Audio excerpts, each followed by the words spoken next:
Adam. Ya. Mas Adam mualaf. Alam mualaf. Sebelum masuk Islam, Mas Adam benci sama KRS emang? Benci yang sangat luar biasa. Ini naudzubillah, walaupun sekarang saya bilang naudzubillah. Tapi kebencian saya itu waktu itu karena ada dasar sebenarnya sih.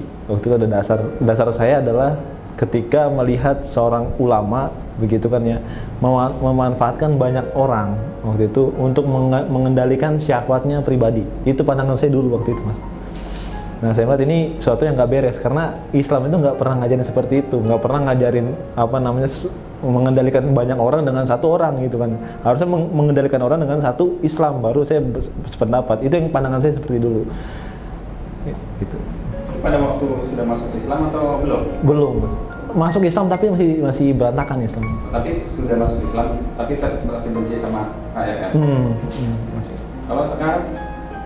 Kalau sekarang, Masya Allah, saya kalau bisa diminta untuk bermohon sama beliau, saya pengen minta maaf sebesar-besarnya. Pengen peluk beliau kalau saya diizinkan gitu kan ya. Saya pengen cium kalau boleh juga. Saya pengen minta maaf sebesar-besarnya karena bagi saya ini sesuatu yang sangat luar biasa zalim bagi saya. Kenapa? Karena saya baru tahu sekarang ketika saya belajar Islam bahwa beliau adalah ulama yang sangat baik banget. Gitu kan ya. Bukan seorang Habib Rijiknya. Gitu kan ya. Seorang yang bisa membawa hikmah kepada umat. Seorang yang bisa membawa kebaikan kepada umat. Demi Allah saya katakan ketika saya benci sama Habib Rijik itu, demi Allah saya belum kenal Islam secara menyeluruh. Maka itu hanya sebuah frame bahwa Habib Rijik itu seperti ini. Dan itu sesuatu yang bagi saya sekarang ini saya menyesal, betul-betul menyesal gitu kan ya. Dan saya lihat bahwa sekarang, Masya Allah, sekarang kalau kita lihat sholat subuh berjamaah setelah 212 itu makin ramai banget. Kemudian banyak sekali orang-orang yang mau mengenal Islam, banyak sekali orang-orang yang pengen belajar Islam, Masya Allah.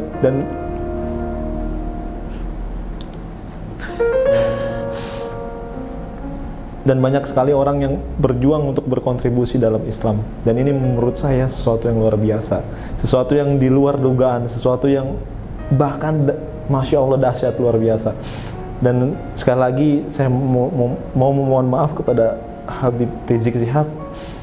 Kalaupun disempatkan untuk bertemu, saya ingin memeluk beliau, saya ingin minta maaf.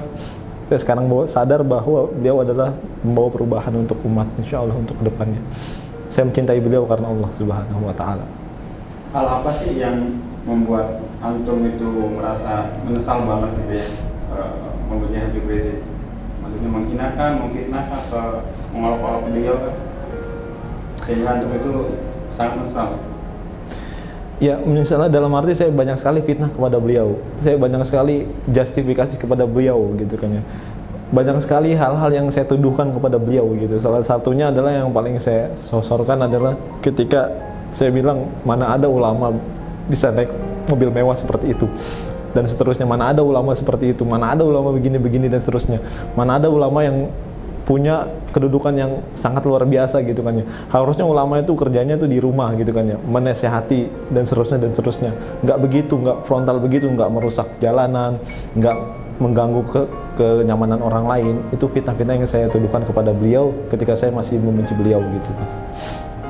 Kalau misalkan antum diberi kesempatan dan Allah menghendaki antum bertemu dengan Habib Rizik, apa yang antum mau sampaikan?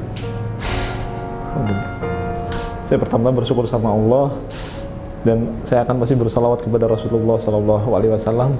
Saya berterima kasih jika emang betul-betul diizinkan ketemu beliau.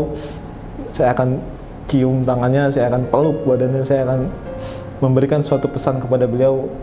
Ya Habib, saya memohon maaf, saya minta maaf sebesar-besarnya. Saya telah pernah membenci Habib, pernah mendiskriminasikan Habib, pernah juga untuk tidak percaya dengan Habib. Dan sekarang saat ini saya mau menghadap beliau dan saya akan meminta maaf sebesar-besarnya. Dan saya janji saya akan merubah semua itu menjadi sebuah cinta kepada ulama, menjadi sebuah orang yang bermanfaat dalam Islam, seperti yang Habib ajarkan dan seperti hikmah yang telah Habib ajarkan kepada umat. Gitu.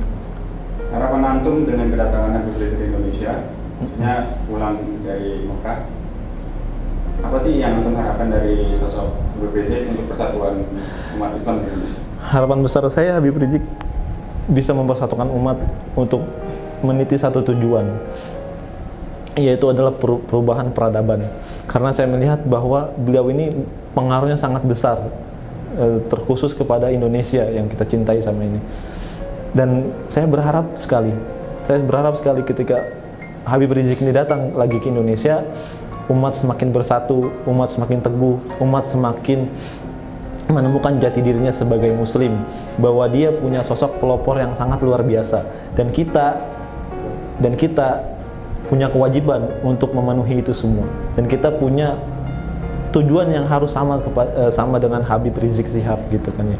Mudah-mudahan dengan kedatangan beliau kita semakin bersatu insya Allah dalam persatuan Islam. Pesan antum untuk yang orang yang belum tobat atau hijrah, masih seperti antum dulu, mengolok beliau, fitnah, atau menjelek-jelekan beliau, pesan antum untuk mereka itu gimana? Pesan saya gini, Anda boleh menjadi penjahat, Anda terserah, Anda mau jahat, Anda mau mencuri, Anda mau apapun, Anda mau ahli maksiat dalam segala apapun, tapi tolong jangan satu-satunya yang antum jangan lakukan adalah jangan hina keturunan Rasulullah. Beliau itu keturunan Rasulullah, darah beliau mengalir darah Rasulullah SAW. Setiap hari kita bersalawat kepada Rasulullah. Bagaimana mungkin ketika kita bersalawat kepada beliau SAW, kita menghina cucu daripada Rasulullah SAW. Dan ketahuilah teman-teman sekalian, bahwa ketika Anda menjelekkan Habib Rizik Syihab, pasti ada masalah dalam diri Anda. Kedekatan Anda kepada Allah itu kurang dekat, demi Allah saya katakan. Karena itu yang saya rasakan dulu. Dulu saya kedekatan dengan Allah Subhanahu wa taala itu sangat jauh. Makanya saya membenci segala ulama, membenci termasuk Habib Rizik Syihab. Maka perhatikanlah, ketika Anda belum mampu untuk mendekatkan diri kepada Allah Subhanahu wa taala, minimal Anda jangan sekali-sekali menghina cucu Rasulullah SAW. Karena itu dagingnya beracun insyaallah.